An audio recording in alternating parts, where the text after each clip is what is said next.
use vocabulary. Nah, the vocabulary, one of them is the verb. Oleh karena itu, ketika setiap kalimat itu kata kuncinya itu ada di verb-nya. Yang mengontrol sebuah kalimat itu verb-nya. Kalau kalian belajar tenses, itu yang berubah-berubah itu kan verb-nya.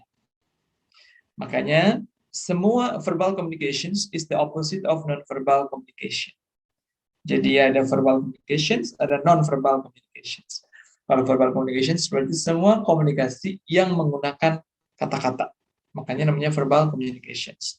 Misalnya, silahkan Anda keluar dari ruangan itu. Itu kan semuanya sudah jelas menggunakan verbal communication. Walaupun bahasanya halus, intinya adalah kalian harus keluar dari ruangan ini. Seperti itu. Nah, the opposite of verbal communication is non-verbal communications. Nah, ini yang biasanya banyak mengandung misunderstanding. Oleh karena itu, kita perlu diskusikan di mata kuliah intercultural communications. Karena from one culture to other culture it will be different for non-verbal communications. Nah, sebelum kita menuju ke sana, so we will discuss about the characteristics of non-verbal communication. Seperti tadi yang sudah disampaikan oleh Mega. So the first one is the first one is kenapa ini? Kok nggak bisa? Sebentar. Oh, oke. Okay. Oh. Ada apa ini? Sebentar ya. Nah, ya. Kok nggak bisa ya?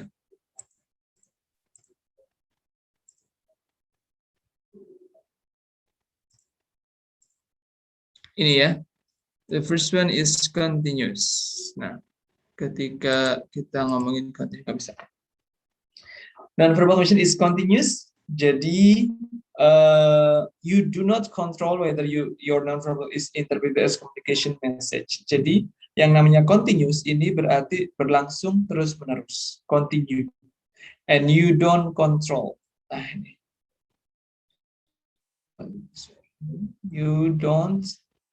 You don't control whether your non-verbal is interpreted as communications message. Misalnya seperti ini. Jadi kalian itu tidak bisa mengontrol komunikasinya. Kalian bisa melihat saya nggak? Bisa ngelihat? Bisa. Kelihatan ya ketika saya mau lakukan gerakan melalui contoh, jadi kelihatan ya. So for the example is something like this way. Saya buang dulu background-nya karena nanti akan menghilangkan intinya sebentar. Without virtual background. Jadi kelihatan semua ya. Oke. Contohnya untuk yang continuous itu seperti ini. Misalnya kalian itu sedang presentasi. Tadi contohnya sudah benar, ketika sedang presentasi itu, ada yang tangannya itu gemetaran. Pernah lihat ya? Ada yang tangannya gerak-gerak seperti ini. Pernah lihat? Pernah mengalami? Pernah, Pak. Kalian bisa kontrol itu enggak? Enggak. Tidak. Nah, itu tandanya kalau yang tangannya gemetar, kadang kan ini ya, itu adalah non-verbal communications, salah satu continuous yang tidak bisa dikontrol, dan itu adalah the examples of that showing that you are nervous. Itu ada seperti itu. Maka itu contohnya yang continuous. Jelas sampai sini? Non-verbal communication behaviors, bodily actions and vocal qualities that typically accompany a verbal message. Nah, jadi non-verbal communication behaviors adalah ya, saya sedang membahas tadi. Bodily actions and vocal qualities, jadi kualitas vokal, yaitu bisa tadi tones, bisa tinggi, bisa rendah, dan juga gerakan-gerakan badan yang accompany verbal message. Jadi non-verbal communication itu seringnya dia menemani verbal communication. Seperti itu. Karakteristiknya yang pertama itu continuous, tidak bisa dikontrol, terjadi secara langsung. Seperti itu. Jelas ya sampai sini? Jelas. Okay. Jelas, Pak. For the next one, mana second is multi-channel. Nah, non-verbal communication is multi-channel. Multi berarti banyak, channel itu berarti saluran. Berarti non-verbal communications itu disalurkan melalui banyak channel. Misalnya, Nah, kalau di sini eye contact, her bow head, kemudian to stepping in the dirt. Jadi kalau dia itu misalnya ada cewek si anak ini baunya diangkat ke atas, baunya terus kemudian kakinya ditenang-tenangin ke tanah. Nah, berarti dia sedang emosi gitu. Contoh yang gampang seperti ini contohnya. Kalian lihat saya kan ya. Kalian itu ketika sedang sedang presentasi, ya sedang presentasi, kalian kadang ngedip-ngedip ke temennya, sama bibirnya bergerak sedikit, ngedip-ngedip gini, kelihatan ya nih. Ini sambil gedek-gedek.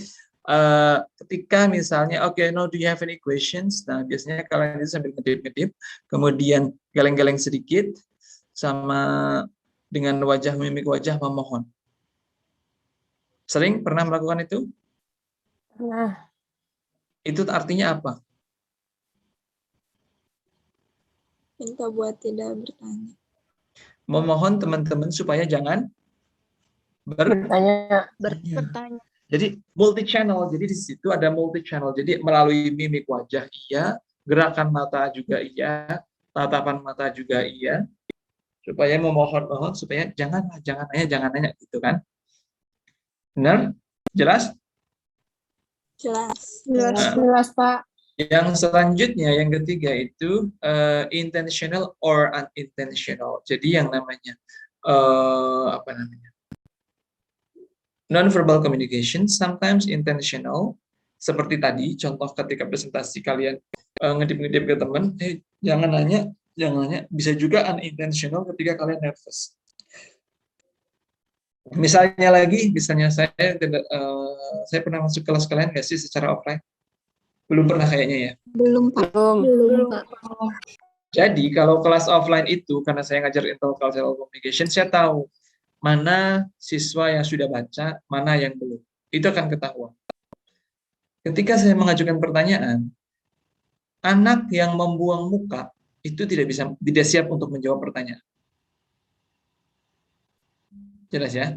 Anak yang membuang muka ketika saya bertanya itu tidak bisa tidak siap untuk menjawab pertanyaan. Mereka kadang pegang pulpen, pura-pura nulis, atau melihat ke samping atau ke kanan, pokoknya tidak melihat ke saya. Itu salah satu contoh non-verbal communications yang menceritakan ke saya, menyampaikan ke saya, tolong jangan tunjuk saya, please. Dan saya tahu itu, dan pasti akan saya tunjuk yang seperti itu. Jelas? Nah itu dia itu unintentional. Niatnya jangan sampai. Itu kan nggak sengaja, tetapi gerakan tubuhnya itu juga kelihatan. Posisi kaki, posisi duduk, apa yang kalian pegang itu akan menandakan kalian sudah siap menjawab pertanyaan atau belum.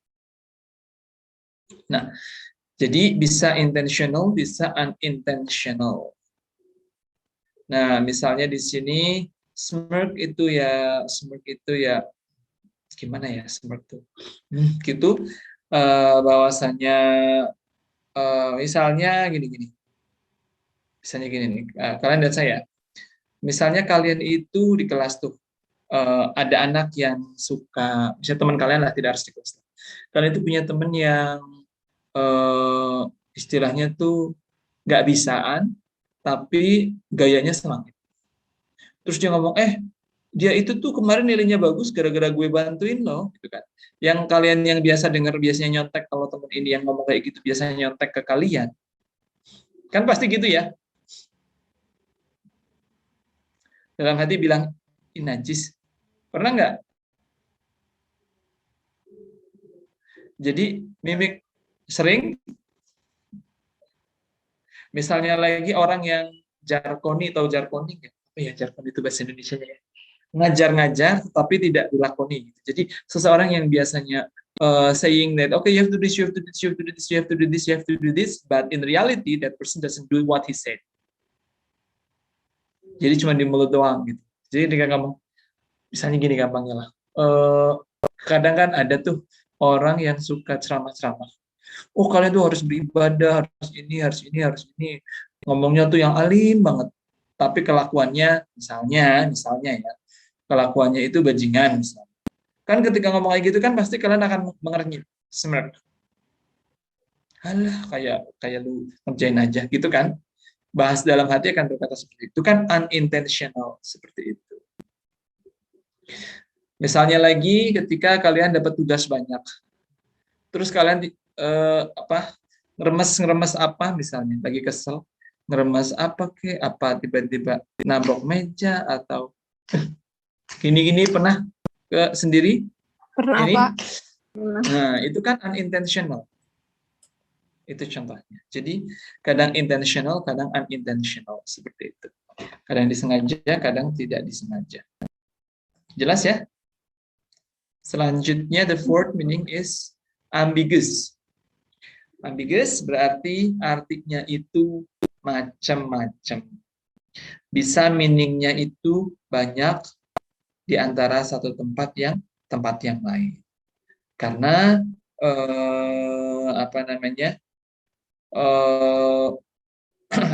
ketika kalian lakukan non-verbal communications, itu kadang kalian itu tidak tahu ini maksudnya mau ngapain. Seperti itu. Kadang apakah ini bosan, atau marah, atau yang lain. Misalnya gini, waktu perkuliahan sudah habis. Misalnya ya, waktu perkuliahan sudah habis, tetapi dosennya masih ngomong terus, menjelaskan. Oh ya, jadi nanti kalian gini. Nah, kalau yang misalnya ada yang misalnya tiba-tiba tuh ini kakinya ke lantai, teplok, ada yang tangannya gini-gini di meja, ada yang gerak-gerak gini. Nah, itu kan artinya macam-macam. Misalnya, dia sudah ada janji dengan yang lain, pengen buru-buru keluar. 2, dia kesel. 3, dia kepengen kencing. 4, dia ada tugas yang belum dikerjakan. Dan dia mengerjakan itu tuh pun kadang dia nggak tahu kenapa mengerjakan itu. Gitu. Is it clear? Yes, sir. Nah, itu adalah contoh dari ambiguous. Jadi maknanya itu dalam satu kondisi dengan kondisi yang lain itu bisa berbeda-beda, walaupun gerakannya sama. Tapi misalnya gerakannya beda pun ya tentunya. Jadi kita tidak bisa memastikan oh ini maksudnya ini gitu. Tidak bisa. Kadang ya, terkadang. Gitu. Kemudian yang terakhir, non-verbal communication is the primary conveyor of our emotions. Jadi yang hendak di conveyor of your emotions itu adalah menyampaikan informasi perasaan kita yang utama. Jadi mulut bisa berbohong, tetapi non-verbal communication itu tidak bisa berbohong. Jadi ketika misalnya, are you happy? Yes, gitu kan beda ya. Kalau misalnya, are you happy? Yes. Gitu. Are you happy? Meskipun kalian nggak ngomong tapi senyum-senyum, ya berarti kan iya. Misalnya biasanya orang Indonesia itu kan malu-malu. Do you want ice cream or iced tea? Goyang kanan, goyang kiri. Pengen es krim tapi es krimnya mahal. Kalau es teh ya udah biasa gitu kan. Es krim ya. Nah, ketika oh berarti dia. Misalnya lagi, ketika ada yang bertanya misalnya, siapa ini kan yang misalnya gini, saya tanya, misalnya, Adila, pacar kamu itu si Budi itu kan? Ketika jawabannya agak pause sedikit, agak lama, berarti iya. Tapi ketika bukan, nah cepat berarti ya emang seperti itu. Jadi misalnya ada kalanya secara psikologikal itu body language memang si body language ini bukan body language ya maaf, non-verbal communications itu merupakan alat utama dalam berkomunikasi. Jadi ketika kalian peka you are sensitive to the environment, so it will be easier to understand which one is ready, which one is not ready, which one is cheating, which one is not cheating in a class. Gitu. Jadi gampang banget untuk melihat di sebuah kelas gitu. Kalau offline ya, kalau online kayak gini juga gampang juga. Yang kameranya tidak nyala ada dua kemungkinan. Yang pertama sinyalnya jelek, yang kedua ya dia rebahan atau dia belum mandi atau dia banyak macam. Mungkin dia baru pakai baju daleman, belum pakai bawahan, masih di kamar mandi dan lain sebagainya. Macam-macam. Nah, kemudian yang selanjutnya, oke, dari karakteristik of non-verbal communications ada berapa tadi? 5. Apakah ada yang mau ditanyakan atau cukup? Cukup? Kalau cukup saya lanjutkan. Pak. Cukup, Pak. Oke, nanti kan. Cukup, Pak. Oke, nah, kemudian, nah misalnya ini ya, Hi, how are you? I'm fine. Ketika ngomong I'm fine, itu tone-nya gimana gitu. Biasanya kalau orang yang jawab I'm fine itu nggak fine. Biasanya. Biasanya ya. Tidak selalu, tapi biasanya. Oke, misalnya source of non-verbal communications. Nah, di sini there are variety of sources or channels for non-verbal communications that we interpret from others and displays ourselves. Jadi, dalam non-verbal communication ini ada beberapa kategori dikelompokkan channels-nya. Yang pertama itu body atau kinesics, yang kedua adalah voice, vocalics atau paralanguage, yang selanjutnya adalah space, dan yang terakhir adalah self-presentation. Jadi body language itu kan multi channel, channelnya itu bisa berbentuk kinesics atau body from body, misalnya geleng-geleng.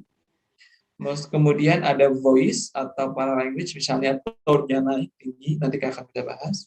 Kemudian bisa juga space. Misalnya gini, kalian duduk di tempat umum.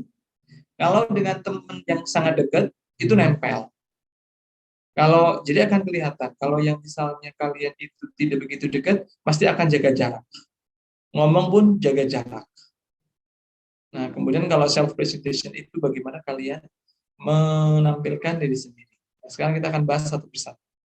Kinesics atau use of body. Nah, use of body atau kinesics itu bisa dibagi-bagi menjadi gestures, nih, eye contact, facial expression, posture, and touch. Jadi ada macam-macam ya. Jadi ada tadi gestures, eye contact, facial expression, posture, and touch.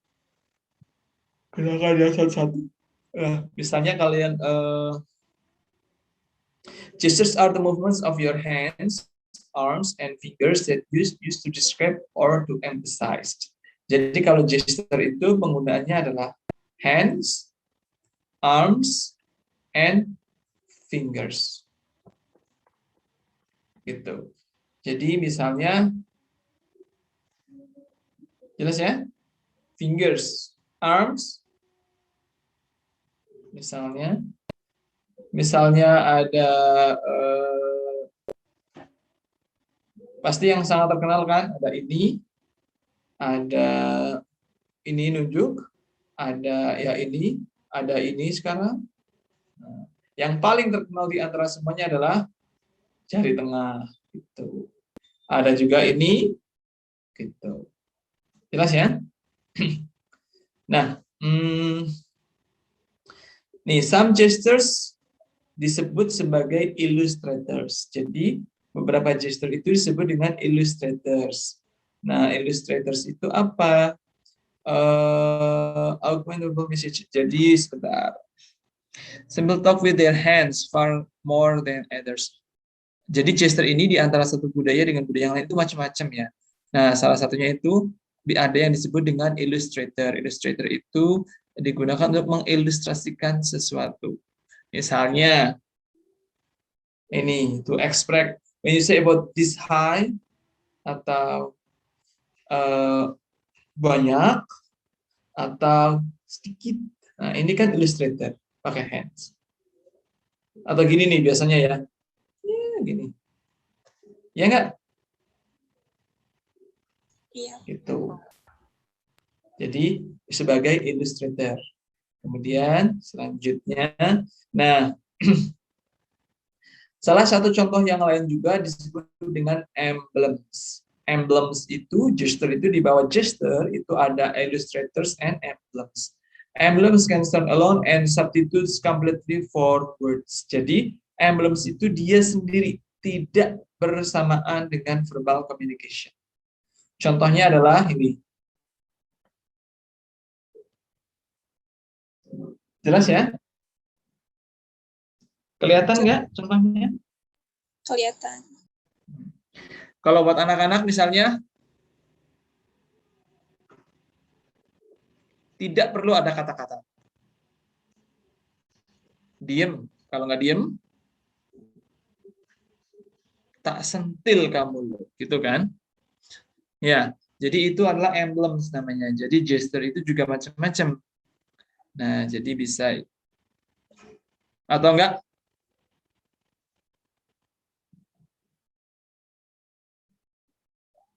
Kan tidak harus di tanpa kata apapun sudah mengartikan satu makna. Ya, ini juga sekarang udah bisa ya. Nah, jelas sampai sini ya. Nah, tapi semua itu tergantung. Nah ini ya.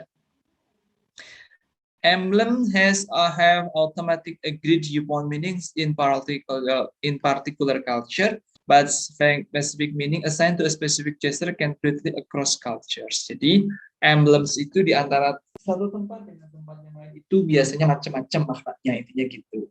Tergantung dari di mana emblems itu digunakan. Gitu. Kalau di kita kan ini, kalau tempat lain mungkin gini, kita nggak tahu ya. Apakah itu gini atau gini, apa. Tapi kayaknya kalau kayak gini nih universal. Diam. Lanjut. Itu gesture. Jadi di bawah gesture tadi ada illustrators dan juga emblems. Kemudian yang selanjutnya ada eye contact. Nah, eye contact disebut juga dengan gaze. Nah, eye contact itu di sini kalau kita ngomongin eye contact itu, jadi eye contact itu dia express emotions and monitor what's occurring in the interactions. Nah ini di sini. Nah, jadi ketika kita ngomongin tentang eye contact, jadi di dalam budaya satu dengan yang lain itu beda-beda. Misalnya kalau di Western itu ketika kita ngomong itu harus eye contact itu nyambung, melihat mata ke mata. Kalau di Indonesia itu tidak seperti itu. Nah, kemudian melalui eye contact ini juga bisa menginformasikan sesuatu. Misalnya kalian melotot. Gini. Berarti itu artinya apa? Kalau kalian dipelototin artinya dimarahin, Pak. marah. Kalau misalnya kalian melotot terus dalam presentasi itu kayak tadi melotot terus ini itu artinya kan aduh jangan please jangan gitu kan. Jadi ada nah makanya yang namanya non-verbal communication ini menarik. Jadi karena multi channel dan juga banyak yang digabung-gabungkan gitu. Ya mata iya, kemudian ya mimik wajah juga ya facial expression ini setelah ini facial expression. Jelas ya eye contact ya? Yes. Kalau di kita kan kalau ada orang tua emosi, kita kan nggak mungkin dong ngeliatin kayak gini. Apa yang kalian lakukan? Nunduk. Nunduk. Kalau kalian melotot kayak gini, kamu ya nggak sopan, kepret, ceprot. Tapi kalau di luar nggak, ketika sudah dikasih tahu ya dilihat orangnya. Kalau nunduk malah, oh kalian tidak memperhatikan. Jadi beda. Gitu. Kemudian yang selanjutnya itu ada facial expressions. Facial expressions ini adalah facial muscles to communicate emotional states. Nah, jadi tadi ya ada di sini ada kayak misalnya, oh ini ada adapters, oh ini tadi ya. Emblem tadi sudah, adapters sudah, eye contact juga sudah. Nah, kalau ini namanya facial expressions ini ketika kalian, yaitu tadi misalnya yang paling gampang ketika presentasi itu, jadi dicampurkan dengan yang lain. Jadi facial expressions ini digunakan untuk mengomunikasikan emotional state or reaction to message. Jadi bersamaan dengan yang lain seperti itu. Nah, tetapi ini juga ada sekarang message juga menggunakan emoticons. Nah, ini juga salah satu nonverbal communications. Gitu, seperti ini contohnya nih. Ini smile. Smile ini adalah frown. Yang ini. Kalian mesti lebih paham lah soal seperti ini. Gitu. Jadi ini merupakan salah satu nonverbal communication juga karena tidak menggunakan kata-kata. Gitu. Bahkan sekarang tidak hanya facial expressions ya kalau dalam texting. Kemarin itu sudah saya kasihkan itu texting yang tentang texting in apa namanya? Yang kita ambil dalam popular culture, itu kan sekarang ada WhatsApp, ya nggak? Ada chat, texting. Nah, dari situ itu kelihatan bahwasanya texting itu sekarang macam-macam artinya. Misalnya buah apa artinya jadi apa, itu tergantung dari komunitas-komunitas yang ada. Itu juga non-verbal communication. Yang paham biasanya komunitas-komunitas tertentu. Misalnya, gitu, kalian lagi teman satu geng, pasti kalian punya kode-kode untuk menggosipin teman-teman satu kelompok juga. Misalnya, itu loh, si cabe-cabean misalnya, pakai cabe gitu.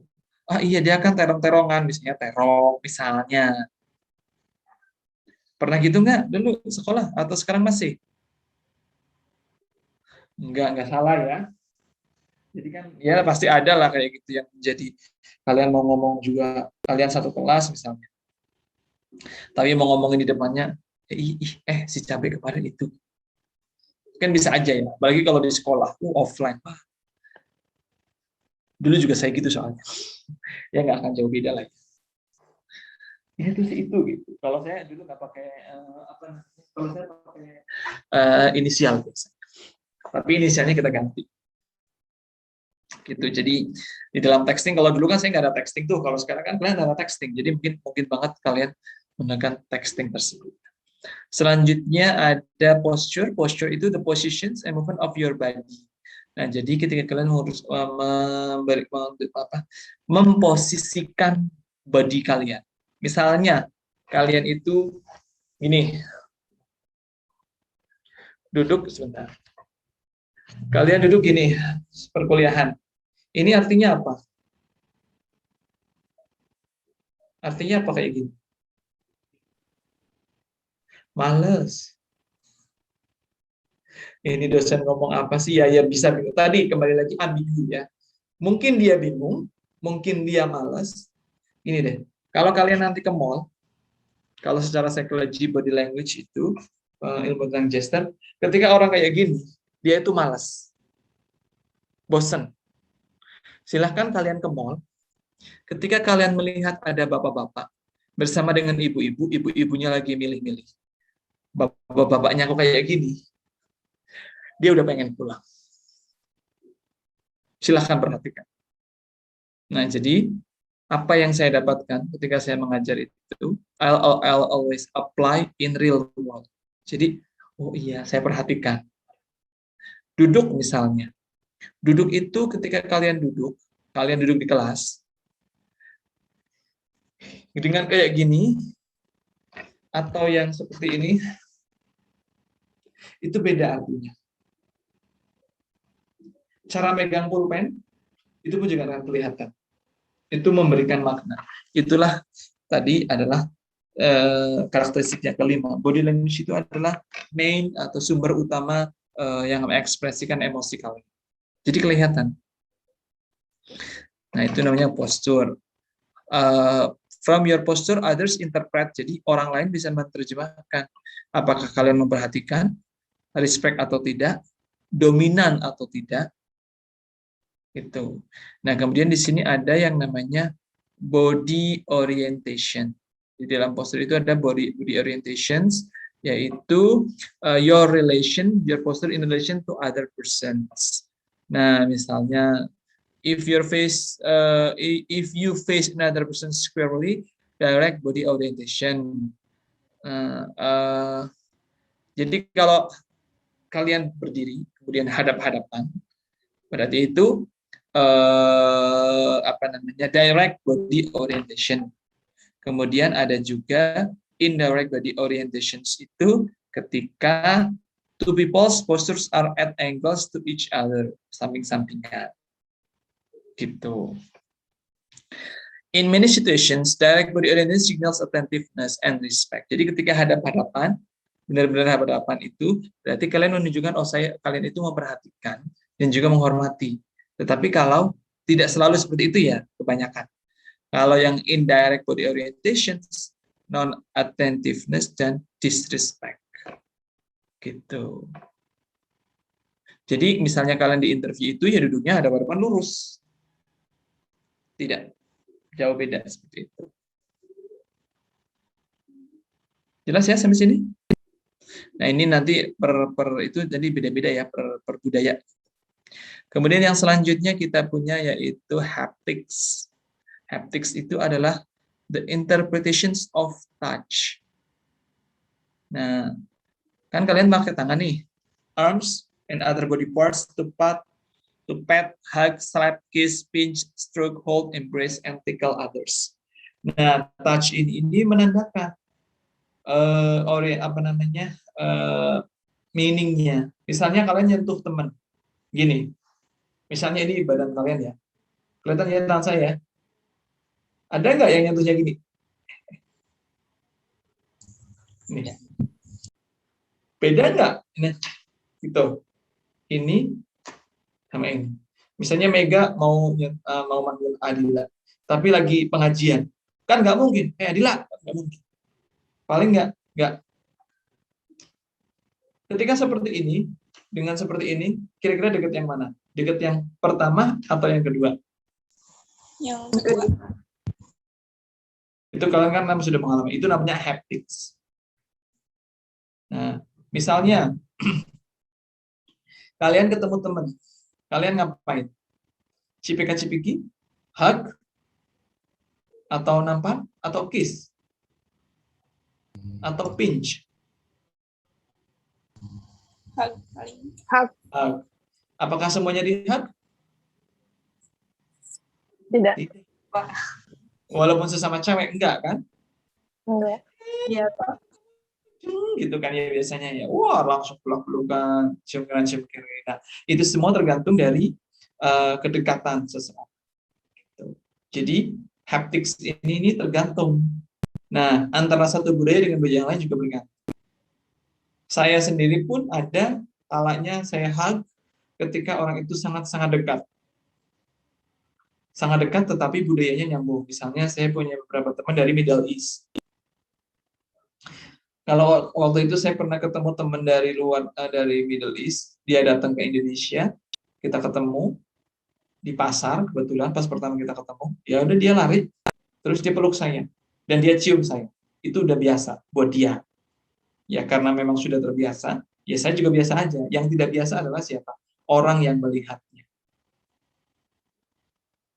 Soalnya dia orangnya itu tinggi, ya tinggi sih sama dengan saya. Cuma dia putih, bersih. Nah, pikiran mereka apa? Ya mungkin mereka berpikir saya gay, mungkin. Karena dia cium saya di depan umum, itu banyak orang di pinggir jalan. Ya, jadi saya sih I don't care, because we know each other. Tapi ya tidak semua orang terus karena saya tinggal dengan si teman saya ini selama 2 tahun satu rumah sama-sama gitu. Udah kayak saudara.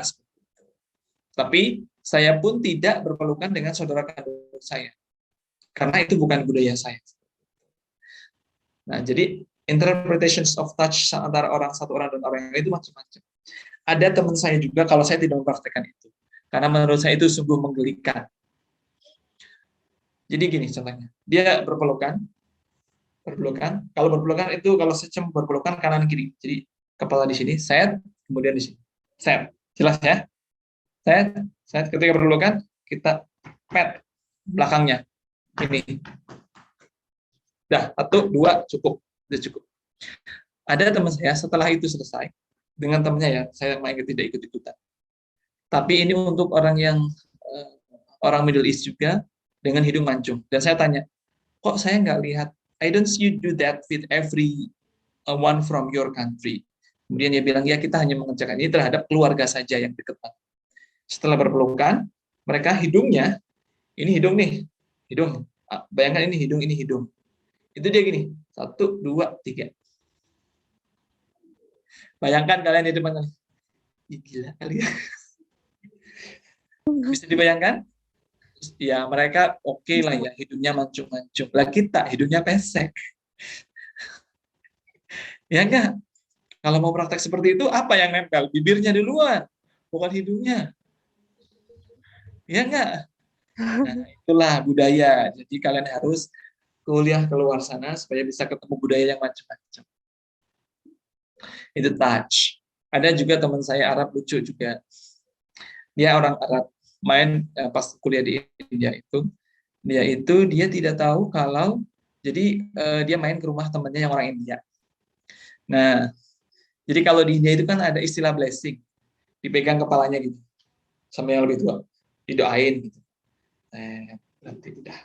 Teman saya yang orang Arab ini, dia setelah diginiin, dia kembali ikut-ikutan nyentuh si kepalanya orang tuanya si teman saya gitu. Kan jadinya awkward moment itu karena dia tidak tahu. Gitu. Jelas? Jadi ketika kalian itu berinteraksi dengan budaya-budaya yang lain, itu nanti kalian akan menemukan hal-hal yang amazing. Nah, itulah yang sebenarnya penting ketika kalian berinteraksi dengan orang lain, harus mempunyai intercultural communications yang baik. Jadi tidak salah persepsi. Kayak misalnya kalau di French itu, orang cowok sama cowok, setiap orang itu ciuman itu hal yang biasa. Berpelukan, maksudnya dicium pipinya. Udah hal yang sangat wajar. Gitu. Nah, kalau di kita, waduh, apalagi kalau yang dicium cewek sama cowok ganteng, aduh, jadinya kan baper. Ya enggak? Aduh, dia suka sama saya, gitu kan. Nah, jadi inilah yang perlu kalian perhatikan. Itu adalah haptics. Jadi banyak cerita. Nah, ini semuanya tergantung dari individual preferences, family background, culture, people differences, in touching behavior and their reactions gitu. Jadi macam-macam ya. Sampai sini jelas? Lanjut? Jelas, Pak. Jelas, Pak. Lanjut, Pak. Itu tadi tentang kinesics yang berhubungan dengan badan. Jadi ada tadi apa ini? Ada haptics, kemudian yang di atasnya itu tadi ada posture, ada eye contact, kemudian ada facial expressions dan lain sebagainya. Itu yang berhubungan dengan body. Kemudian yang selanjutnya kita masuk yang kedua, yaitu channel yang kedua, yaitu voice atau paralanguage. Gitu. Paralanguage is the voiced but not verbal part of spoken message. Jadi voice ini bukan bahasanya ya, jadi voice-nya, bukan kata-kata yang dikeluarkan. Six vocal characteristics that comprise language are, nah ini ada 6 ya. Ada pitch, volume, rate, quality, intonations, and vocalized pauses. Jadi voice pun macam-macam. Tidak hanya intonasi saja. Ada pitch-nya. Pitch adalah highness or lowness of vocal tone. Jadi biasanya people raise and lower vocal pitch and change volume to emphasize ideas, indicate questions, and show nervousness. Jadi, nah, itu pitch. Jadi, intinya adalah, nah, jadi ada pitch di situ. Jadi, please pay attention to this point. Jelas ya sampai sini? Dari semua bla bla bla bla bla bla. Jadi, nah itu kan ada pitch-nya. Highness or lowest vocal tone. Jelas sampai sini? Kemudian yang selanjutnya volume, loudness or softness of tone. Nah, ini biasanya kalau yang emosi, tinggi volumenya, tinggi atau rendah, keras atau kecil, gitu. Hampir-hampir mirip. Jadi gini, voice ini tidak bisa berdiri sendiri. Pasti dia akan bersama dengan verbal dan juga non-verbal communications yang lain. Jelas ya? Jadi tidak bisa itu voice itu sendiri gitu ya. Misalnya kalian tidur ngorok gitu kan, itu kan tidak ada hubungannya dengan apapun gitu ya. Kan kalian nggak ngomong tuh kalau lagi ngorok, itu juga verbal communication ya. Capek gitu. Mendengkur itu kan capek. Volume itu tinggi rendahnya. Misalnya ketika lagi marah, tidak marah. Kemudian rate itu kecepatan, speed which a person speaks. Biasanya orang itu lebih cepat ketika mereka senang. Tahu sih gue tuh ketemu sama dia bla bla bla bla bla bla. Lain halnya, malesin banget tau gak sih? Masa kita dikasih tugas lagi yang kemarin aja belum dicek. Beda ya? Jelas nggak? Nah, Jelas. nah misalnya ada takut atau nervous, excited, itu nanti ada weight-nya. Kemudian ada quality of the person's quality is the sound of a person's voice. Jadi setiap orang itu mempunyai distinct tone. Nah, ada yang smoky, ada yang cempreng, bahasanya gitu lah. Ada yang ya jenis-jenis kualitas suara seperti itu. Ada intonasi. Nah, ini yang biasanya paling terkenal gitu. Is a variety melodic orientations, one's voice, little intonation, sound monotone, other voice have a great deal of melody and may have childlike quality to them. Jadi kalau kalian tanya, ini bedanya apa Pak? Ya susah dibedakan, karena mereka bersatu. Nah dari bersatu ketika digabungkan dengan verbal communications, maka kalian akan take the meaning. Nah kalau intonasi di antara misalnya volume orang-orang Medan itu tinggi, ya memang seperti itu budayanya. Bukan berarti mereka marah gitu. Kemudian ada vocalized poses. Vocalized poses itu adalah extra sounds or words interrupt fluent speech. Ini biasanya kayak fillers gitu. Jadi ketika kalau presentasi itu kan menandakan kalau nervous gitu. Kalau takut biasanya akan keluar ini vocalized poses. Jadi ada pause-pause di dalam berspeaking seperti itu. Sampai sini, apakah cukup jelas? Jelas. Jelas, Pak. Yang selanjutnya adalah proxemics. Jadi nanti kalian baca sendiri ya, saya jelaskan secara cepat, nanti kalian bisa baca sendiri. Proxemics adalah use of space. Ini use of space ini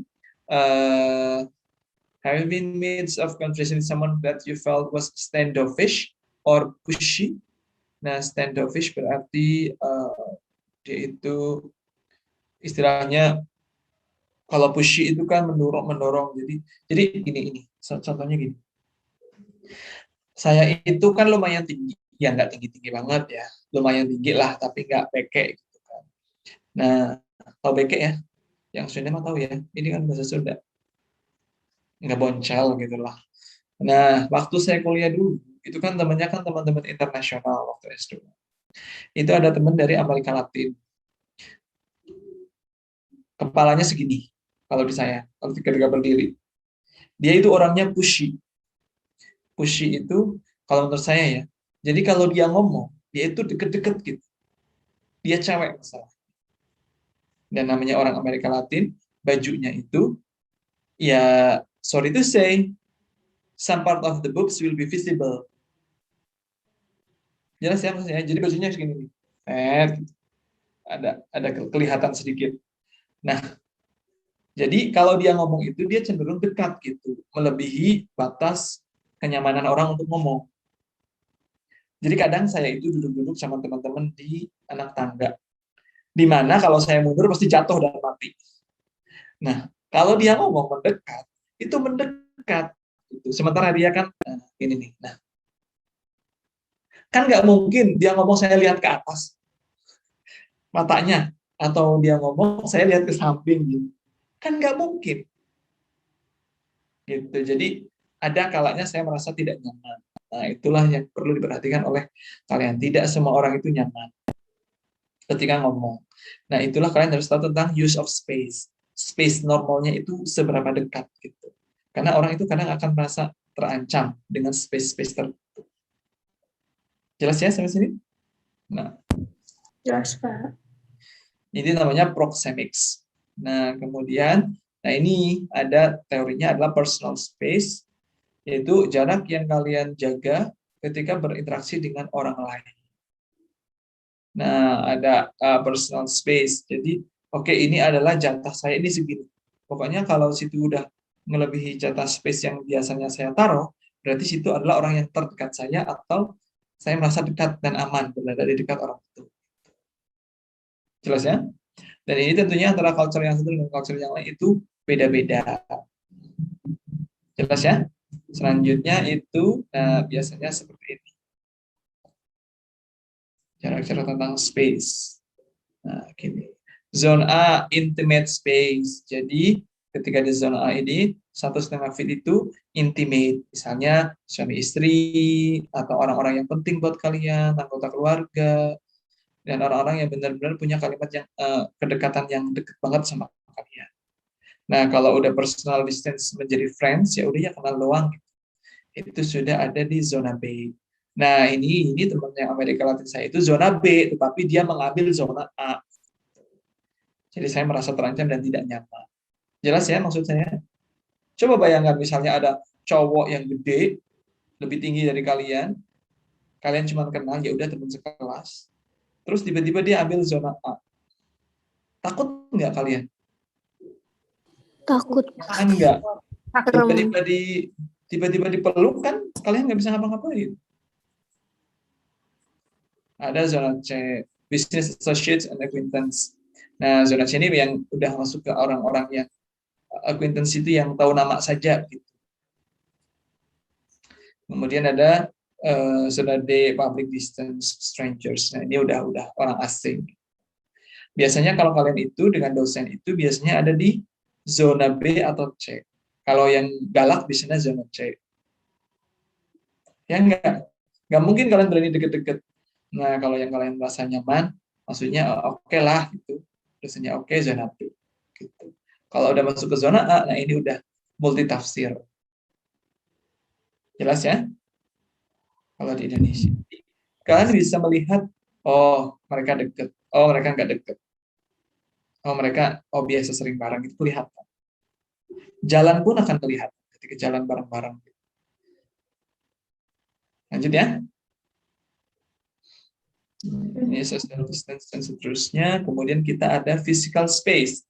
Tanda kan personal space. Physical space environment over which you exert control. Nah, physical space ini, sebentar, ini nih. Berarti space yang part of physical environment over which you exert control. Jadi gini, kalian pernah kan ya di kelas itu datang naruh tas di kursi? Pernah? Pernah. Pernah, Pak. Kuliah offline kan ya? Pernah? Misalnya ngantri kemana gitu, wah datang duluan, naruh kursi. Itu adalah physical space yang mau kalian kontrol. Mark territory. Nih, ini tempat duduk saya titik karena tas saya sudah ada di sini. Gitu. Walaupun kalian cuma taruh pulpen saja. Itu namanya physical space yang kalian bisa kontrol. Gitu. Nah, misalnya nih first days of class, empty desk dan lain sebagainya. Kemudian yang selanjutnya itu ada artifacts. Nah, di kalimat seperti itu. Nah, ini kalau digambar saja nanti kita diskusikan. Physical space. Nah, yang selanjutnya itu, nah misalnya di physical space itu nanti akan ketahuan ketika kalian memilih kelompok-kelompoknya dengan siapa. Kemudian kalian ketika duduk itu nanti menghadap kemana. Itu nanti akan ada hubungannya dengan yang tadi. Posture itu tadi. Kan kursi pasti menghadap seperti ini. Ini, ketika di kelas ya. Tapi nanti kan kalian akan pasti akan geser ketika duduk. Geser ke sisi sedikit atau ke sana sedikit. Tergantung kalian lebih cocok yang mana. Ya enggak? Iya. Iya, Pak. Ya, Pak. Jadi saya juga perhatikan, oh anak ini nggak cocok dengan itu, oh anak ini nggak cocok dengan itu. Kalau yang kayak gitu, ya saya pasangkan. Jadi kalau nanti di kelas saya offline, ya harus diperhatikan ya. Jangan macam-macam, karena kalian tidak bisa kontrol itu yang namanya non-verbal communication. Gitu. Kemudian kita punya yang namanya artifacts. Artifacts adalah objects and position we use to decorate the physical space we control. Nah, kalau tadi physical space kan kalian menempatkan sesuatu. Oh ini punya saya. Oh ini tempat saya. Kemudian ada yang namanya artifacts. Artifacts itu bagaimana kalian meletakkan sesuatu. Misalnya, gampangnya itu kalian itu di kamar itu catnya warna pink, bordernya warna pink, kasetnya warna pink, covernya warna pink. Ini kira-kira kamarnya cowok cewek? Cewek, Pak. Cewek. Terus ceweknya ini yang cewek yang gaul apa yang menyek-menyek kira-kira? Yang unyu-unyu, Yang menyek-menyek, gitu cute. ya. Nah, itulah yang disebut dengan tadi artifacts. Jadi mau menginformasikan itu adalah sebuah komunikasi. Gue itu cewek yang imut-imut, unyu-unyu, lo lihatlah semuanya pink. Gitu. Jelas ya? Sampai sini. Jelas, Pak. Nah, misalnya ketika kalian masuk ke rumah, sebuah rumah, tempat rumah teman kalian, masuk ke rumah. Oh, ketika masuk pertama kali, ada figura. Figuranya itu isinya adalah foto wisuda anak-anaknya. Berarti yang ingin diinformasikan adalah, kita itu keluarga berpendidikan loh. Ada maksudnya. Terus ada tulisan kaligrafi segede gambreng. Gitu kan. Kita itu Islami loh. Itu. Oh, tanamannya bagus, banyak, rapi. Berarti kita itu orangnya back to nature. Gitu. Jadi kalian menata kamar itu akan ketahuan seperti apa.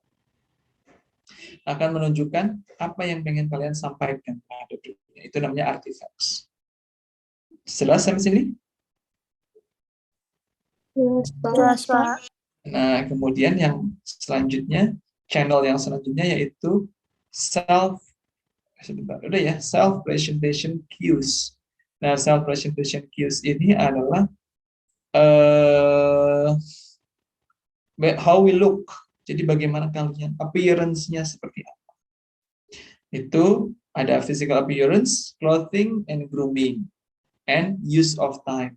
Jadi ketika kalian keluar, hangout, bertemu dengan orang lain, bersosialisasi, physical appearance ini adalah cara kalian berkomunikasi.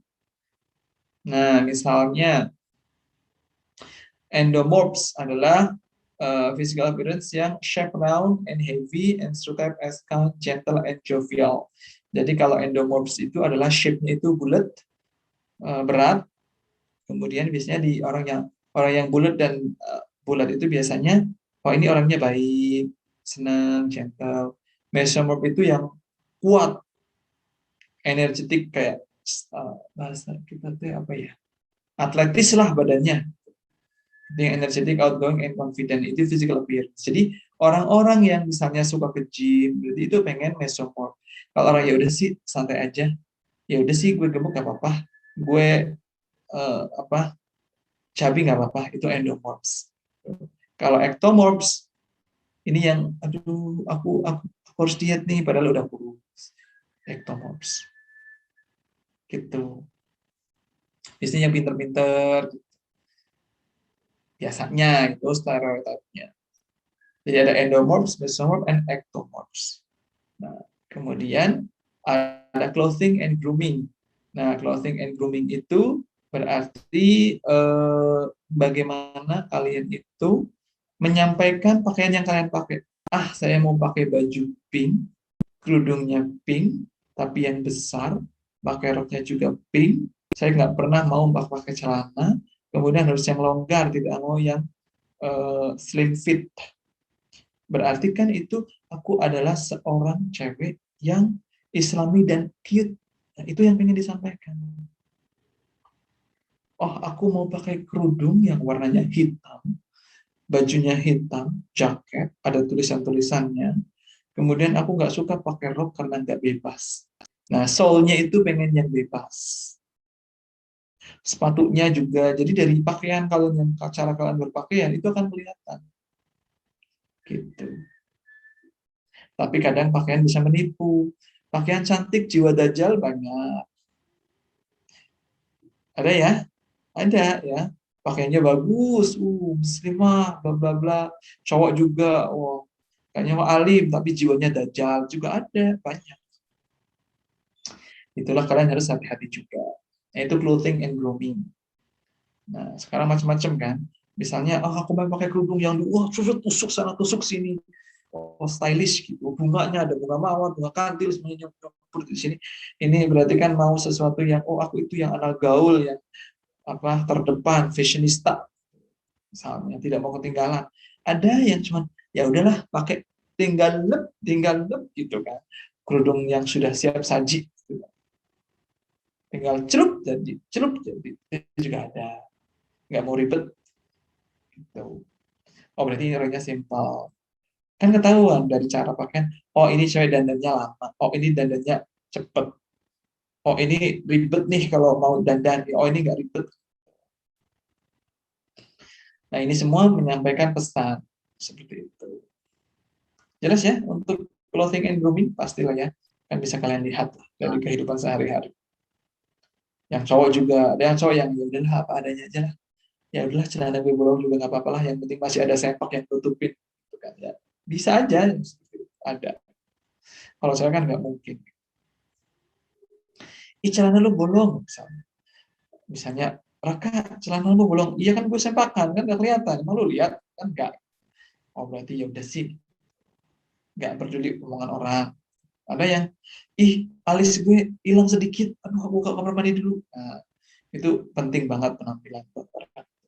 Macam-macam ya orangnya.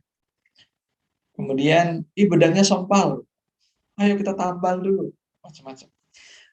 Kemudian ada use of time. Nah, use of time ini juga masuk di itu tadi ya, masuk di sini self presentation cues. Nah, use of time di sini ada monochromic time atau use of time itu sebenarnya chronomics. Bagaimana kalian melihat waktu itu seperti apa? Itu bisa menjadi dibagi dua. Kalau menurut Hall 1959, monochromic, mono berarti satu, ada juga yang polychronic. Kalau dulu itu kalau di handphone nggak tahu ya kalian atau tidak. Monofonik, polifonik gitu kan. Nah, kalau sekarang ini adalah monokronik, polikronik. Nah, monokronik berarti mono itu satu. Pokoknya saya kok misalnya banyak tugas nih. Itu tidak bisa ngerjain bareng-bareng, itu bisa. Jadi ya udah tugasnya ada 5, ya itu ini harus beres dulu satu. Ini beres baru bisa yang kedua. Ini beres baru yang ketiga. Ada yang polikronik. Ini ngerjain satu belum selesai, waduh karena ada kerja kelompok dia belum selesai, ya udah kesini dulu deh, nanti lanjutin lagi. Bisa pindah-pindah gitu. Mengerjakan hal bersamaan dalam waktu yang beda-beda gitu. Tapi kalian harus tahu kalian itu monokronik atau polikronik. Ketika kalian sudah tahu, kalian juga harus tahu teman dekat kalian itu polikronik atau monokronik. Ketika poli ketemu mono, kemudian ribet, debat, ya itu tidak akan ada ketemunya. Lu tuh ya nggak bisa perhatian. Gue tuh lagi ngerjain ini, jadi ya gue yang nggak bisa fokus. Kan lu bisa ngerjain itunya nanti dulu. Fokus ke gue dulu. Aduh, putus aja. Biasanya gitu. Jadi kalian harus paham mengenai hal tersebut juga. Jelas ya? monokronik, polikronik. Nah, itu biasanya kalau pertemanan biasanya taruh. Kemudian the next one is cultural and gender variations in nonverbal communications. Nah, ini antara budaya dan antar gender itu beda-beda. Dari mulai kinesik, eye contact-nya, ini kayak sudah intinya perbedaan-perbedaan ya. Nah, ini misalnya di South America itu not okay. Kalau di US itu oke, di Jepang itu artinya uang, di Prancis artinya nol. Kalau di kita nol kan gini ya, bukan gini. Kalau gini kita mungkin oke gitu ya. Ya nggak? Kalau di kita. Iya, Pak. Kita lebih ke US. Nah, kalau nol kita gini ya. Gitu. Kalau nggak ada apa gitu kan. Nah, ini macam-macam. Jadi, nah kalau di Jerman, vulgar gesture. Ini hati-hati ya. Ketemu dengan orang Jerman, gimana? Wah, bahaya itu. Saya juga kurang tahu ya di Jerman itu maksudnya apa. Gitu. Kemudian ada better check first gitu. Itu kalau di other places. Waktu itu saya sudah kasih contoh misalnya yang di India kayak gini itu artinya adalah kalau termasuk juga di tempat isi sawar kayak gini adalah artinya kencing. Ini kencing berarti kalau kayak gini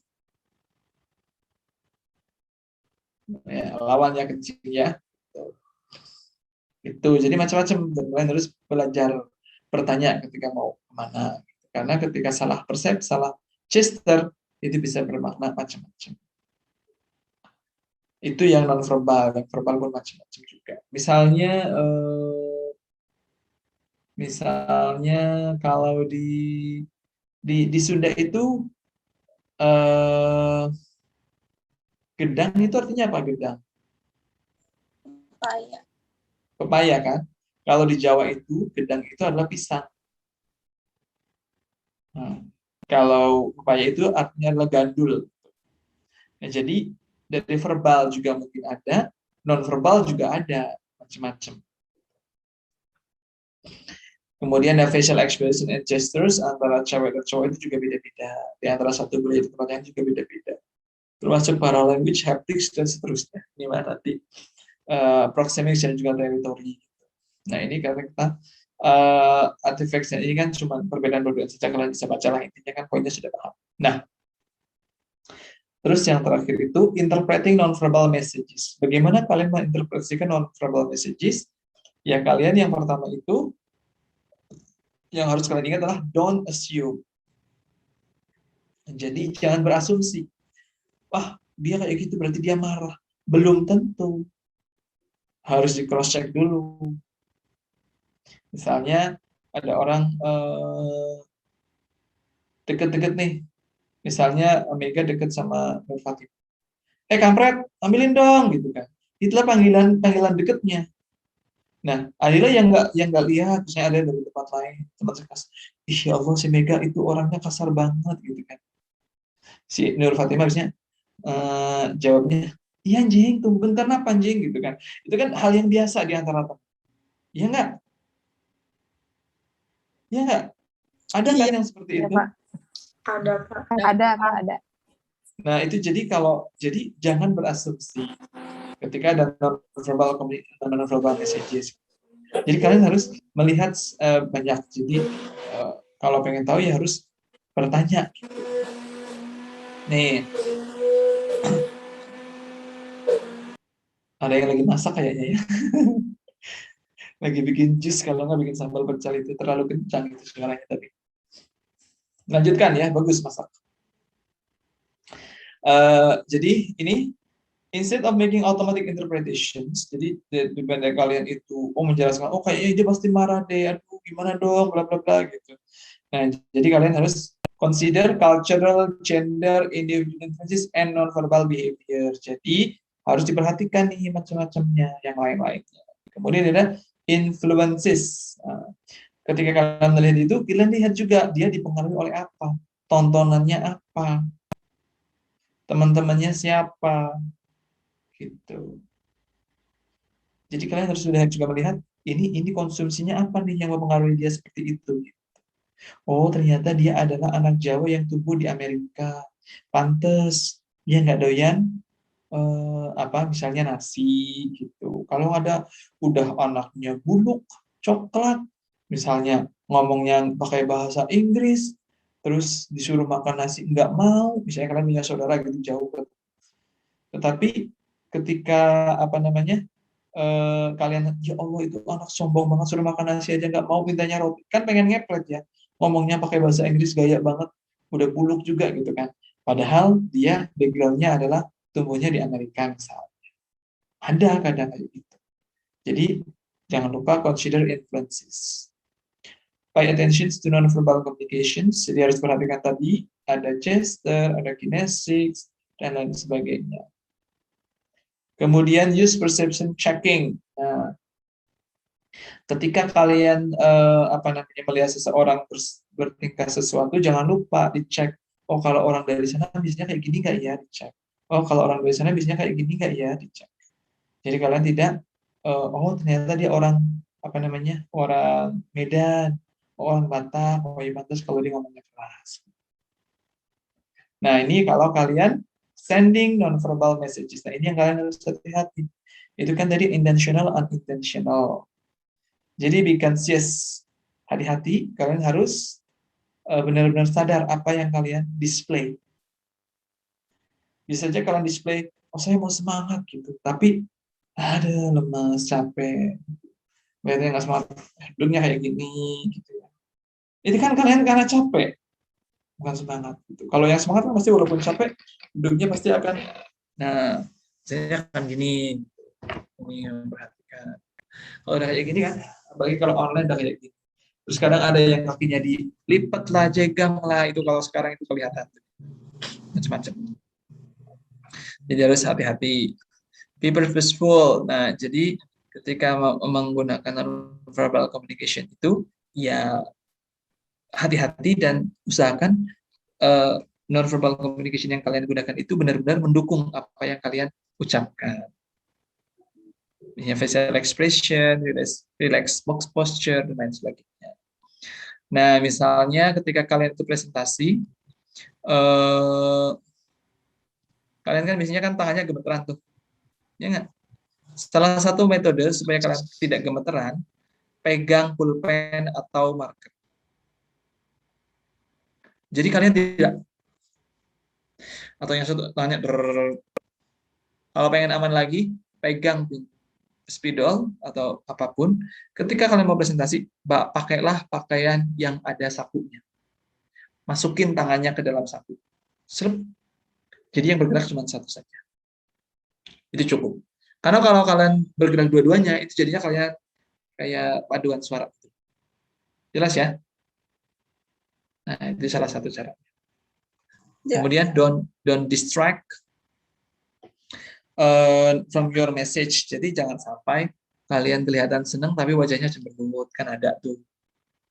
Kalian tertarik tapi jadi jangan mendistract non-verbal communication. Jadi sebenarnya kalian mau tapi karena kalian capek, jadinya ya Bu, kelihatannya itu kalian malas gitu.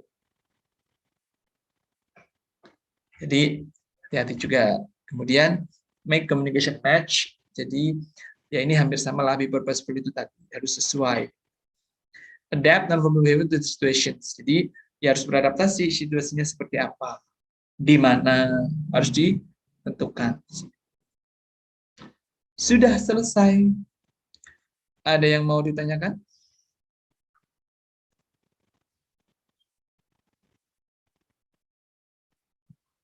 Any question?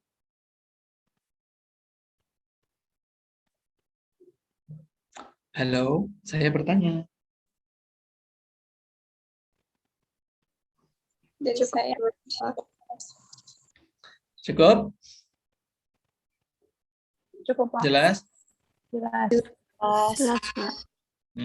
Karena kita masih ada waktu sekitar 20 menit, saya akan breakout room sekalian. Silahkan kalian share apa namanya satu dalam waktu 10 menit ya. Adalah saya akan bagi menjadi 3 kelompok dalam breakout room ini. Dalam waktu 10 menit silahkan kalian share saling cerita, di mana pengalaman boleh orang lain, boleh sendiri, tentang nonverbal communications, yang nonverbal communications itu bisa lucu, boleh, memalukan, boleh, tapi kalian harus mengidentifikasi ini masuknya ke apa, ini masuknya ke apa. Misalnya, dia itu menggunakan channel ini, pakainya ini, channel ini, pakainya ini. Nah, kejadiannya ini lucu. Menganalisis sebuah non-verbal communications. Boleh pengalaman pribadi, boleh pengalaman orang lain. Jelas instruksinya? Jelas, Kak. Cukup satu saja contohnya. Silakan kalian diskusi, ambil contoh siapapun boleh. Kalau nggak paling lucu, pokoknya unforgettable experiences. Seperti yang tadi saya sampaikan lah ya. Misalnya saya ketemu sama teman saya itu malah cium saya di pipi kanan dan pipi kiri. Gitu. Karena udah lama sekitar 2 tahun waktu itu nggak ketemu. Tapi saya nggak cium balik ya, cuma memang dia adatnya dia seperti itu. Jadi orang itu kebetulan itu saya di bawah lampu merah. Dia lagi nyabrang, di sebelahnya itu ada kali 20 motor, itu sebenarnya ngeliatin. Dan itu di pinggir pasar, di Jakarta. Nah, seperti itu. Silakan. Jelas ya instruksinya? Cukup satu saja. Nanti perwakilan silakan dipilih siapa yang menyampaikan. Dan juga analisisnya. 10 menit dari sekarang. Silahkan kalian masuk ke ruangannya masing-masing.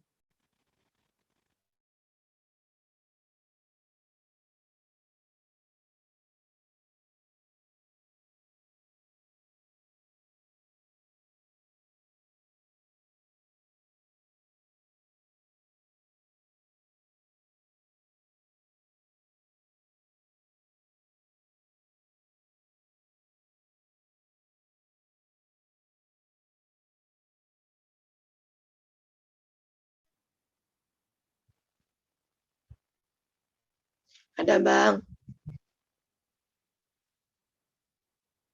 Enggak mau.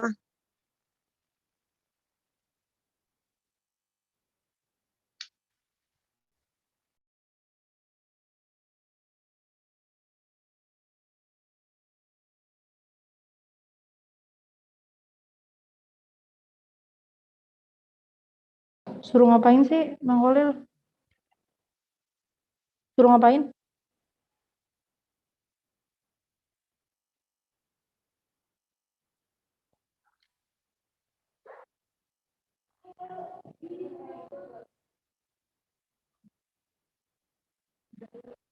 Bang Kolil aja.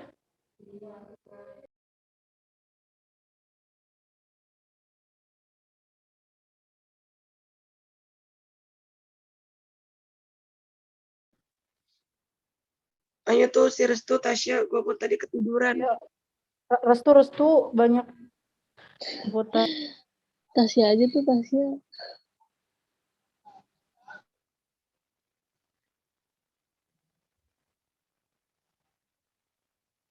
Ini nggak ada si Tasya ya?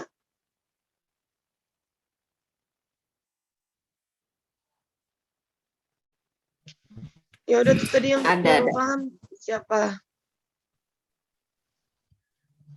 Tasya cerita, Tasya mau nggak?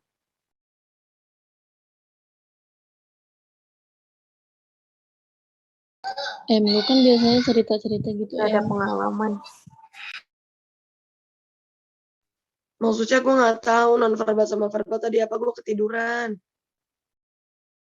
Kayak misalnya kayak non-verbal itu kayak lu mau ngomong tapi lu nggak pakai omongan tapi lu pakai tindakan gitu kan.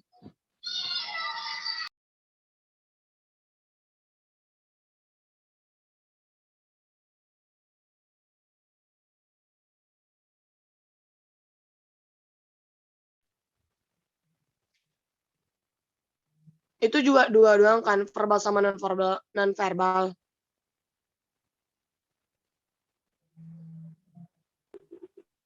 Atau enggak ini aja, apa sih namanya? Apa?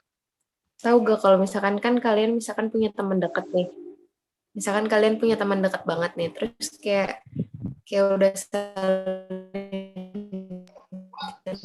Saling paham deh kali ya, kayak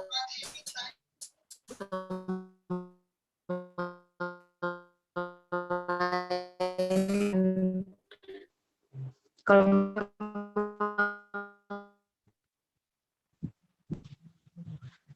Putus-putus Tasya. Kayak misalnya gini, mungkin menurut si Tasya, misalnya kita lagi ngobrol bertiga nih, ada satu orang yang deket banget sama kita, terus kayak lu Kayak sama lagi temen misalnya yang lagi paling makan. dekat, iya lu sama temen deket yang paling dekat sama lu, kayak lu melakukan eye contact gitu loh. Iya. Nah, iya. Itu namanya verbal apa non verbal? Non verbal. Kalau yang verbal apalagi misalnya?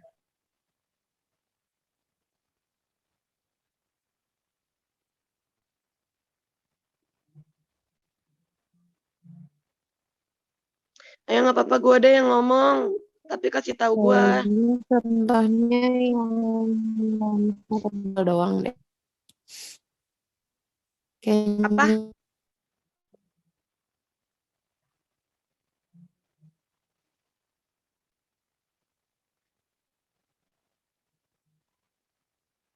Ini Tasya ngomong gak sih? Tasya di chat bisa gak sih Tasya?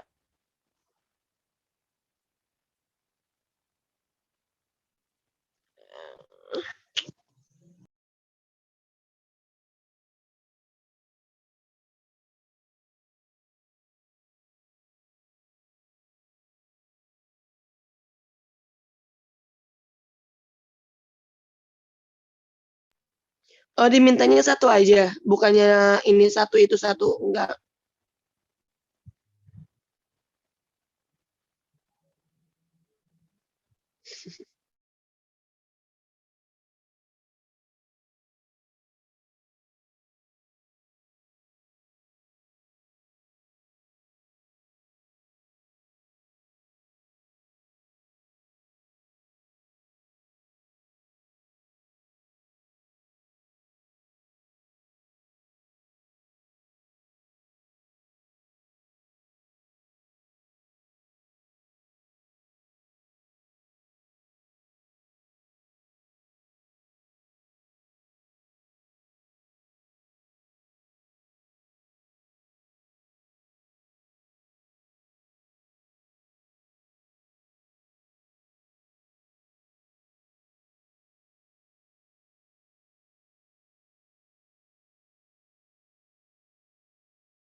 Ini pada ngedengar suara gua kan?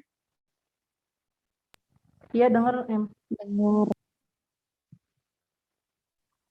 Ngajar. Iya, coba dengerin dulu ya. Yaudah di gua aja nggak apa-apa. Tadi kan udah dapet contoh dari misalnya dari Tasya katanya yang non verbal. Contohnya yang kinesthetic. Kalian mau dengerin dulu nggak? Iya, dengerin dulu deh. Iya. Kalau misalnya kurang masuk, berarti kalian aja ya yang cerita. Soalnya gue cuma satu pengalaman ini doang. Jadi waktu itu gue makan. Gue makan bertiga sama temen gue. Satu lagi, maksudnya temen gue, tapi bukan nggak akrab banget. Ngedenger kan? Ya, lanjut. Nah, makan di suatu tempat udah gitu, biasa ada orang lewat yang menonjol di mata kita bertiga. Nah, kita langsung eye contact bertiga, tiba-tiba kita ketawa. Nah, satu orang temen ini nggak ketawa, dia malah bingung sendiri gitu. Udah begitu doang, udah nggak apa-apa.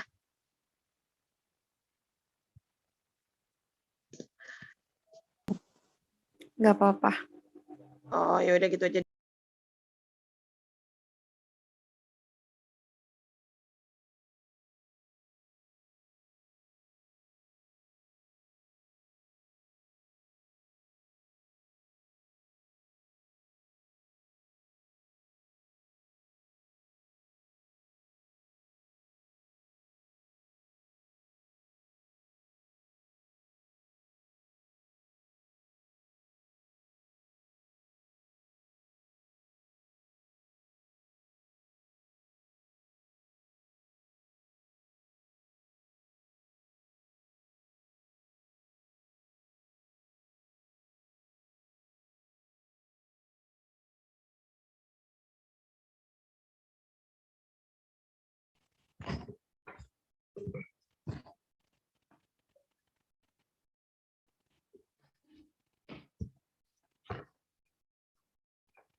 Oke, silahkan. Ini sudah pada balik lagi ke sini. Ada sekitar 20-an lebih. Silakan dari kelompok 1 tadi, yang kelompok 1 menyampaikan siapa? Dari kelompoknya Inggar Lisa Nur Fatimah Fia. Siapa? Inggar, Pak. Silakan Inggar. Iya, jadi kan saya pernah punya pengalaman. Waktu itu saya lagi ada acara keluarga besar, Pak. Jadi ada semua keluarga saya gitu datang. Nah, terus kebetulan saudara papa saya itu suaminya bule, orang Jerman. Nah, terus kan kayak pada salam-salaman gitu ya, Pak. Nah, pas salam-salaman saya ngelihatnya kayak ngerasa kok nggak sopan, cuma salaman, terus juga ada anak kecil dia cuma salaman doang. Nah, pas giliran saya salaman, saya langsung kayak tangan dianya ke kepala saya gitu, Pak. Gitu. Itu masuknya ke haptik. Gitu. Tangannya ke kepala kamu maksudnya gimana? Pas saya salaman, kan kalau salaman saya ngerasanya nggak sopan, padahal di budaya mereka itu nggak apa-apa. Nah, saya jadi kayak pas tangan saya pegangan sama dia, tangan dia saya ke kepalain saya gitu, Pak. Oh, kamu gini. Iya gitu, Pak. Oh, berarti kamu yang narik. Iya. Oh, oke. Itu tadi apa? Contoh dari apa?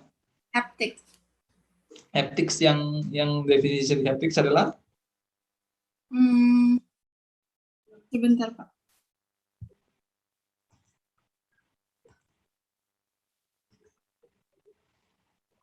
Haptics yang ada di sini berarti ya. Haptics mana?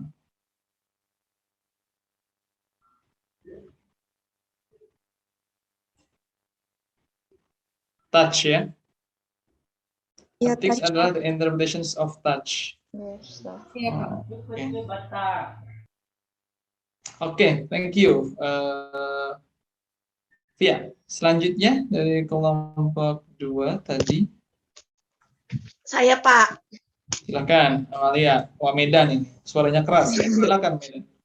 Jadi waktu itu saya lagi ngumpul, lagi makan-makan sama teman-teman saya di suatu tempat.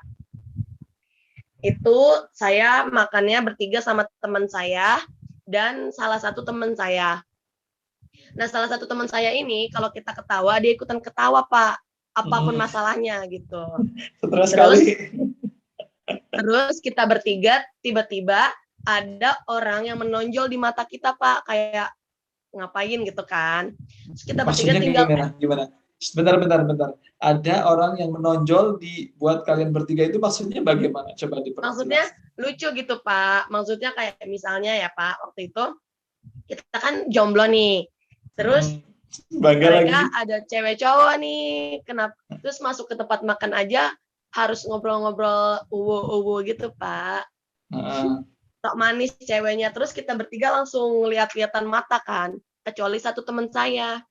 Kita bertiga setelah orang dua pacaran ini lewat, kita ketawa-ketawa. Satu teman saya malah ikutan ketawa. Ketawa dulu. Selesai ketawa, saya tanya, emang lu ngerti apa yang kita ketawain? Enggak, ikutan ketawa aja. Udah gitu doang sih, Pak. Itu bukan menonjol ya, Amalia. Ada Iya, sepasang yang menarik perhatian kita. Oh iya, menarik perhatian maksudnya, Pak. Menonjol kok bahasanya gimana itu? Kirain tadi teh orang itu nubruk kalian bertiga gitu. Menonjol. Bukan, Pak. Terus ya, apa yang diituin? Itu masuknya non-verbal kinesthetic eye contact. Oke, kinesics, eye contact gitu ya, dimana kamu ngirim-ngirim sinyal gitu. Apa yang dimaksudkan? Apa yang mau kamu sampaikan ketika kamu kedip-kedip lirik-lirikan sama temen yang satu itu? Nggak sampaikan sih, Pak, cuman matanya kayak gitu dong, melotot dikit gitu, Pak, ke teman saya yang satu. Terus yang satu lagi melototin ke saya gitu, Pak. Itu kan ada maksud yang mau disampaikan. Ketika diucapkan dengan kalimat menjadi apa? Iya, apaan sih gitu. Emang harus banget ya begitu-gitu, Pak. Nah, itu yang saya tunggu. Najis banget nggak sih media kayak gitu di depan umum?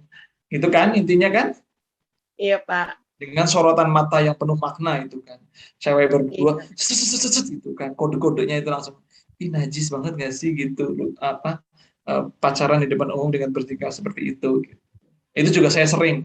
Ya, kalau saya pergi sama istri saya, ada anak-anak muda kayak gitu ya, yang ya mencoba unyu-unyu, di depan umum. Kita mah mikirnya gini, ntar kalau lu udah kenal harga bawang dan cabai, waalaikumsalam itu unyu-unyu kayak gitu. Gitu kalau kita mah. Iya, Pak. Kalau kita mah ya langsung aja ketawa, tidak usah nunggu nanti.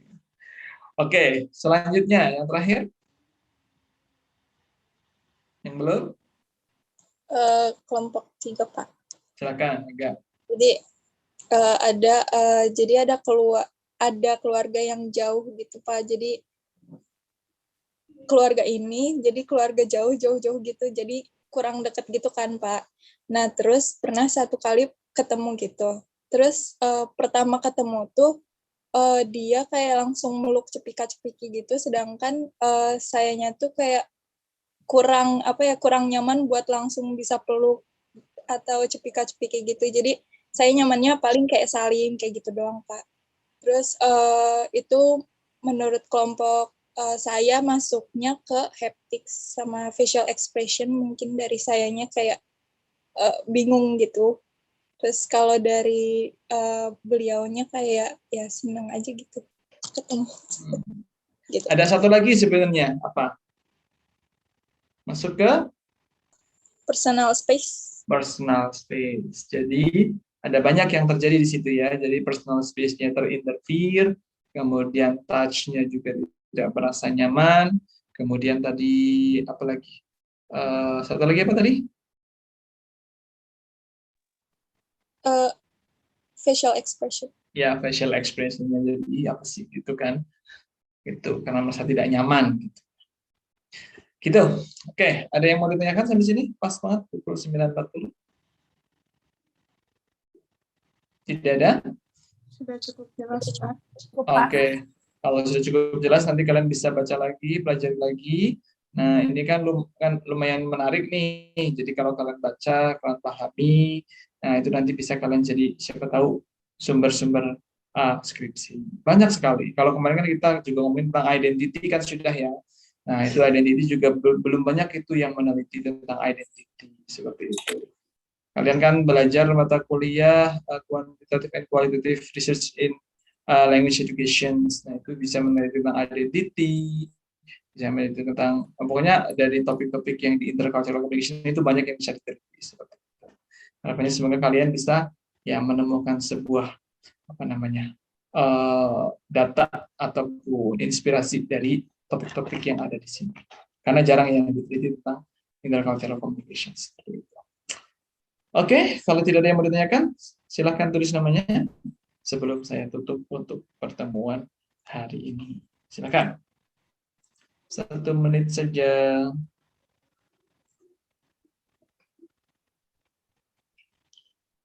Ini ada 20 ya. Tadi kok saya lihat ada Alwan ya. Apakah dia salah masuk kamar? Ya, sedikit lagi, baru 16. Nah, sudah semua. Bentar lagi UTS ya, kalian ya. Ini kita, kalau semuanya itu mulai tanggal 15. Masih seminggu lagi. Kalau semuanya lancar. Gitu. Ini kita ada pertemuan keberapa kita? 6, Pak. 6 ya? 6. Berarti harusnya masih ada satu lagi ya, berarti pas minggu depan satu lagi. Gitu. Oke, kalau sudah semuanya? Sudah 19? Raka kayaknya nggak ada deh. Raka ada nggak Raka? Dari tadi ketiduran. Kalau nggak ketiduran dia lagi di sungai, terus ya kecebur dia kemana gitu, handphonenya nyampel di situ ya. Gitu. Kalau nggak lagi disuruh beli bawang, rumahnya di mana, belinya di mana gitu sama mama. Anak yang baik ya. Oke, sama positif thinking aja. Terima kasih, sampai ketemu lagi minggu. Kelas ini ada kelasnya Sarwar bukan? Bukan, Pak. Oh, bukan ya. Di kelas yang satu lagi. Kelas B. Sudah, kalau begitu. Terima kasih, sampai ketemu minggu depan. Assalamualaikum warahmatullahi wabarakatuh. Waalaikumsalam Waalaikumsalam warahmatullahi wabarakatuh. Terima kasih banyak, Pak. Selamat beraktivitas.